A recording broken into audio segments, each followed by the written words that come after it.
Ulang lebedokkanmu bangku terdok, karena kita dikmat den pedaok.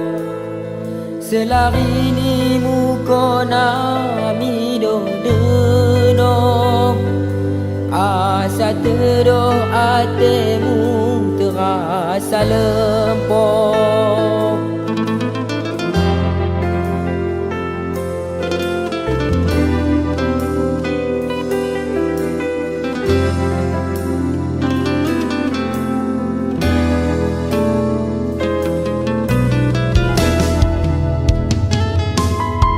Katibang tenahkan